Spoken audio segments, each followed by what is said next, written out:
Great. Hi, I'm Tina Thompson. I am here to represent today a Child's Place CASA. A Child's Place CASA advocates for abused and neglected kids in Brooke, Hancock, and Jefferson County. So we do 2 states, which is a little bit unusual for CASA. So I'm working on the Show CASA Love Campaign.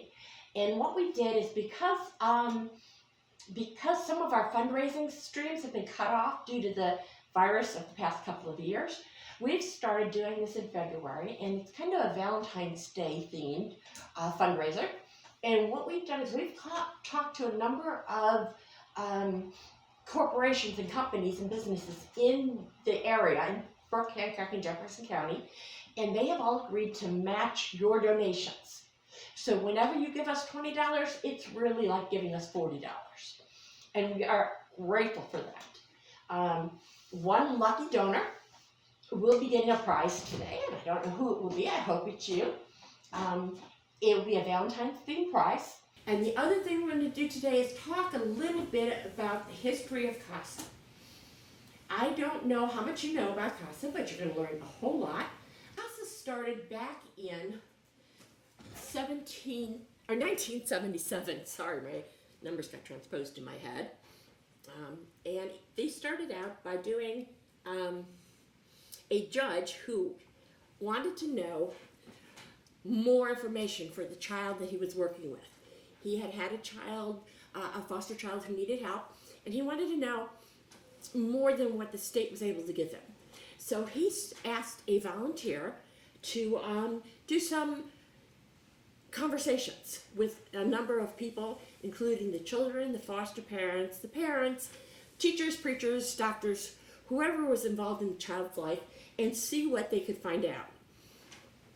And that was back in 1976, and the first volunteer worked in 77, and then in 1983, it became more formal. These volunteers are called court-appointed special advocates, and it's a national organization now. It has training standards, and it is in a number of different states by 1983. A Child's Place CASA is one of those CASA programs. So each program is run separately, but with the same standards. A Child's Place CASA was incorporated in 1998. That's when we got the paperwork through. However, our first child wasn't assigned until 2000. You may be saying to yourself, well, what happened in all that between time? What were we doing? We were trying to live up to national CASA standards. There are standards about a number of different things, and every 10 years or so, CASA goes through their standards and reevaluates it, and has each of the programs reevaluate theirs. They want to make sure things like confidentiality is kept, that there are no biases going on, and those kind of things. I spoke with Rhonda Stubbs, who is the executive director at Child's Place CASA. She's the one that got it all rolling, and I asked her if she remembered her first case. So, in February of 2000, when we first started serving kids, we were assigned to a family. It had 2 little girls, both under 5, very young. The home had deplorable conditions, so it was very dirty in the house, and all sorts of problematic things. The one little girl, the youngest little girl, had really poor vision, and she struggled to navigate. There was so much on the floor, and it was a real struggle for her. We worked with them. They were in a foster home up here around this area for quite a while. But one of the other things I remember about that family is the oldest little girl. She struggled a lot with when she would fall or get hurt or something like that. The foster mom said that she would just bounce back up and just walk away and never come for help or anything from the foster mom. And one time she was quite hurt and she didn't seek any assistance, so the foster mom had to teach her paying attention to, her injuries and that type of thing in case she needed guidance or help, or her assistance and that type of thing. So she had a lot of work she had to do with her. Nobody had ever really taken care of the little girls at all, so they didn't know what to do when they were hurt. They just kept on going. And then one of the other things I remember about that family is they had to move and go into a different foster home, and it was quite far away. It was way down southwest Virginia in the middle of nowhere. And when I got there to the foster home, the oldest little girl was really surprised that I could find her and that we could keep visiting with her and that type of thing. And when I asked her, she was wise beyond her years. She was probably 5 at that point, but she was quite old for her age. And she really, she knew there was some court involvement. She knew where she was hadn't been safe.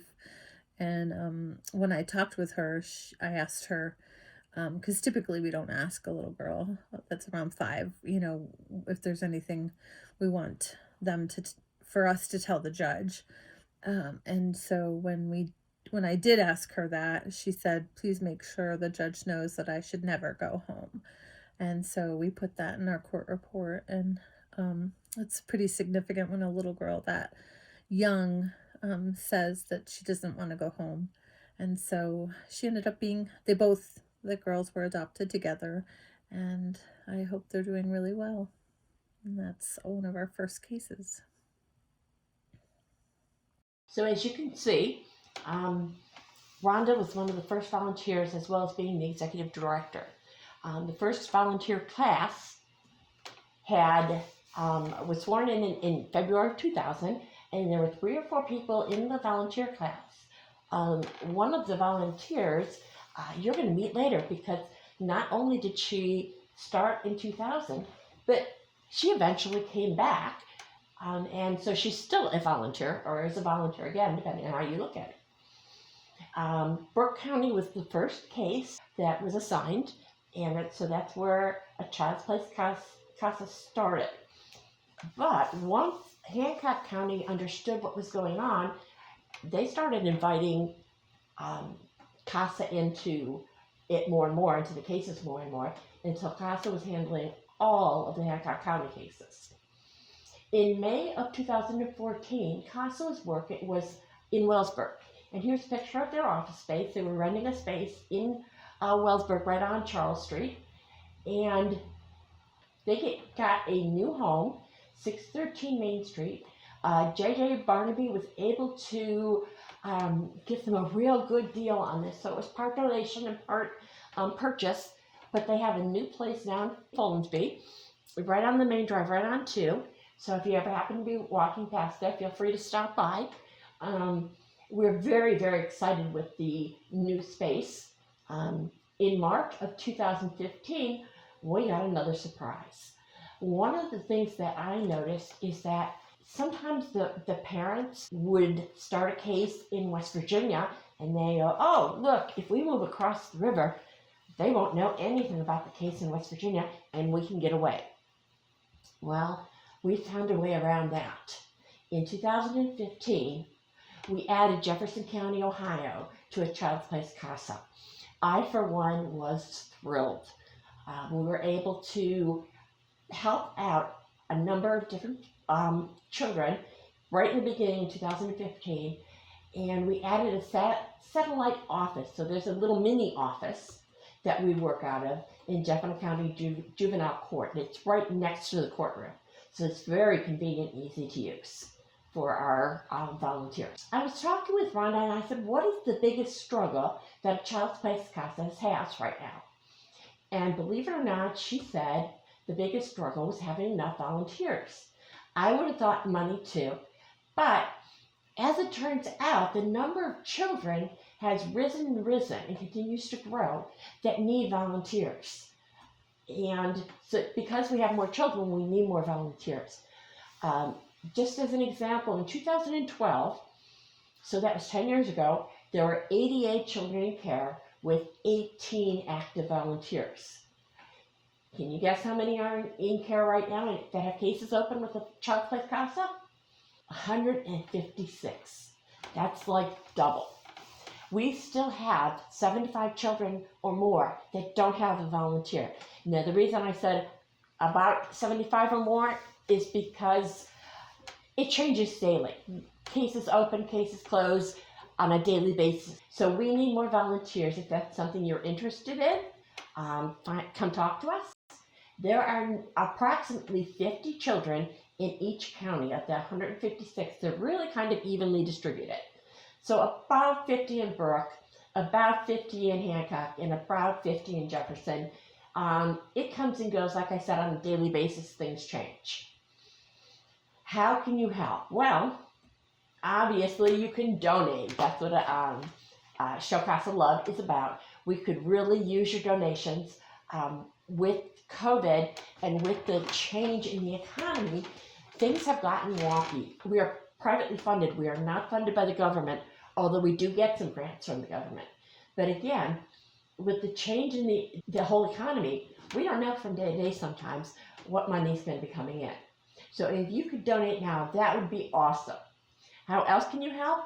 Share the whole Show CASA Love campaign. Let your friends know that they can come on here. They can learn more about A Child's Place CASA.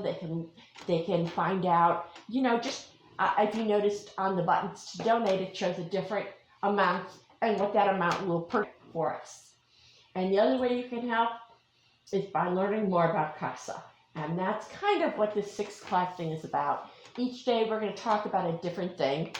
And that way you get you a little bit more familiar with who CASA is and what we do. All right, thank you, Beth, for coming back.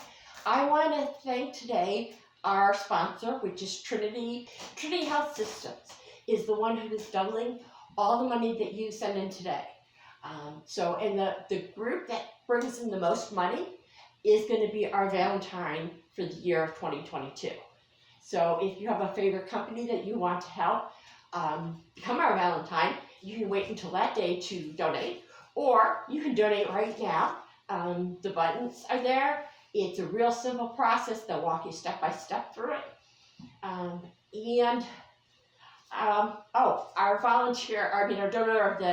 Valentine donor of the day is going to get this. This is a set of 6 nail polishes.